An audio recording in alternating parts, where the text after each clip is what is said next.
Hello guys, स्वागत है आपका इस चैनल पे मैथ्स जीके बाय सैफ में। आज हम डिस्कस करेंगे कॉम्पिटिटिव एग्ज़ाम्स में जो मैथ्स आती है उसका क्या सिलेबस रहने वाला है। जब हम सिलेबस को डिस्कस करेंगे तभी हम आगे की रणनीति को जान पाएंगे। बेसिकली मैथ्स जो है वो कॉम्पिटिटिव एग्ज़ाम में दो पार्ट में डिवाइड हो सकती है। अरिथमेटिक होती है और एक एडवांस मैथ्स होती है। अरिथमेटिक का मतलब होता है बेसिक मैथ्स, जो 8वीं या 10वीं तक की बच्चों को पढ़ाई जाती है। एडवांस मैथ्स में अपडेटेड वर्जन होता है जिसमें 10th, 9th, कुछ पोर्शन 11th का भी और 12th का भी पूछ लेते हैं। अगर हम अलग अलग एग्ज़ाम्स की बात करें, जैसे एसएससी, सीडीएस, यूपीएससी, टीचिंग्स के एग्ज़ाम्स होते हैं, दिल्ली पुलिस का एग्ज़ाम होता है, उनके अंदर अरिथमेटिक और एडवांस का कितना कितना वेटेज होता है। तो ये मेरे एक्सपीरियंस के हिसाब से, क्योंकि मैंने काफ़ी एग्ज़ाम्स दिए हैं, बहुत सारे एग्ज़ाम्स क्लियर भी किए हैं, तो मुझे एक आइडिया मिल पाया कि अरिथमेटिक और एडवांस के कितना पोर्शन अलग अलग एग्ज़ाम्स में पूछा जाता है। एसएससी की हम बात करें तो एसएससी के अंदर अरिथमेटिक का पोर्शन 60% और एडवांस का पोर्शन 40% रहता है।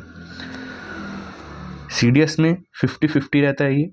यूपीएससी के अंदर ज़्यादातर पोर्शन अरिथमेटिक का पूछता है और एडवांस के कुछ एक दो क्वेश्चन रहता है।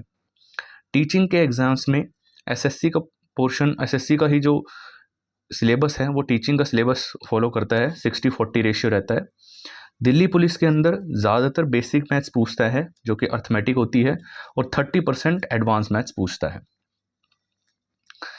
अगर हम अरिथमेटिक के सिलेबस की बात करें तो अरिथमेटिक के सिलेबस में हमारी average, percentage, profit loss, mixture and replacement, time speed distance, time and work, pipe and cistern, boat and stream, partnership, simplifications, SI CI और रेशियो प्रोपोर्शन, ये सारे हमारे अरिथमेटिक के सिलेबस है। एडवांस मैथ्स के सिलेबस में हमारे आता है नंबर सिस्टम। दिख नहीं रहा होगा, मैं दिखा देता हूँ।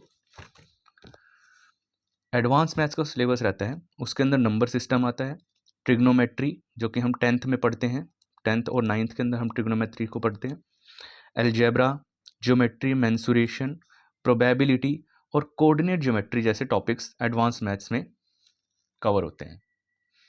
अगर मैं बुक लिस्ट की बात करूं कि आप इन सारे टॉपिक्स को कहां से कवर कर सकते हैं, तो मैं ज़्यादा बुक लिस्ट नहीं बताऊंगा, क्योंकि बुक्स का ढेर लगाने से कोई फ़ायदा नहीं होता। मैंने जहां से मैथ्स पढ़ी है, जहां से कवर किए, मैं उन्हीं टॉपिक्स, उन्हीं सोर्सेज को डिस्कस करूंगा। सबसे पहले जो बेसिक बच्चा है, जिसको बिल्कुल बेसिक से मैथ्स पढ़नी है, जिसके बेसिक्स भी क्लियर नहीं है, वो किरण की मैथमेटिक्स उठा ले। एसएससी की होती है, ये एसएससी की होती है। इसके अंदर जो सॉल्यूशन है वो एकदम बेसिक से दिए हुए हैं, वहाँ से एक बेसिक बच्चा भी कर सकता है।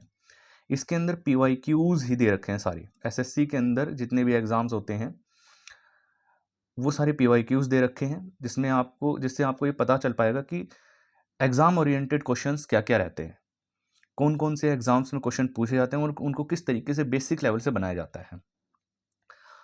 जो थोड़ा बहुत बेसिक जानता है वो पिनेकल ले सकता है, ये भी एसएससी की होती है। इसके अंदर लास्ट 5 ईयर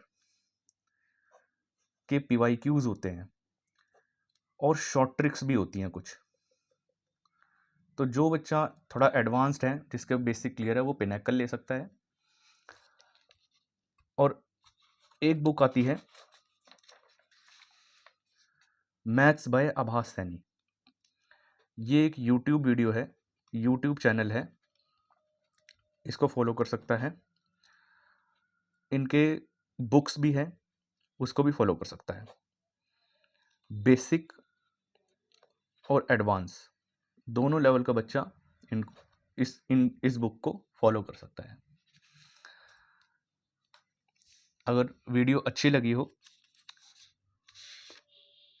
तो लाइक कर देना भाई, और कंटेंट थोड़ा ठीक ठाक लगा हो, अच्छा लगा हो, आपको मदद मिली हो तो सब्सक्राइब भी कर देना। Thank you. जय हिंद, जय भारत।